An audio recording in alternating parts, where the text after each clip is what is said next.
கோவை மாவட்டம் தடாகம் சாலை சிவாஜி காலனி பகுதியில் சிவாஜி காலனி குடியிருப்போர் நலசங்கம் சார்பாக சமத்துவ பொங்கல் விழா நிகழ்ச்சி நடைபெற்றது. இதில் இந்த பகுதியைச் சேர்ந்த பலரும் கலந்து கொண்டனர்.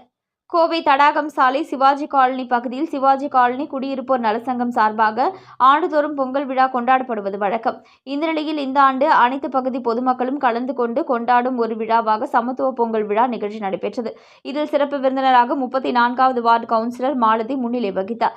சிவாஜி காலனி குடியிருப்போர் நலசங்க தலைவர் லயன் நடராஜன், சிவாஜி காலனி குடியிருப்போர் நலசங்க தலைவர் லயன் டாக்டர் நடராஜன் தலைமை தாங்கினார். இதில் சிவாஜி காலனி விரிவாக்கம் உள்ளிட்ட பகுதியைச் சேர்ந்த பொதுமக்கள் பலரும் கலந்து கொண்டு பொங்கல் வைத்து மகிழ்ச்சி அடைந்தனர். இதனைத் தொடர்ந்து கவுன்சிலர் மாலதி அப்பகுதி பொதுமக்களுக்கு பொங்கல் சிறப்பு பரிசுகளை வழங்கினார். இந்நிகழ்ச்சியில் சிறப்பு அழைப்பாளராக கலந்து கொண்ட அனைத்து சமூக மக்களுக்கும் உதவும் பேரவை அமைப்பின் நிறுவன தலைவரும் சமூக ஆர்வலரும் வழக்கறிஞருமான புஷ்பானந்தம் கலந்து கொண்டு சிறப்பான முறையில் சமத்துவ பொங்கல் வைத்து மகளிர்களுக்கு வாழ்த்துக்களை தெரிவித்தார்.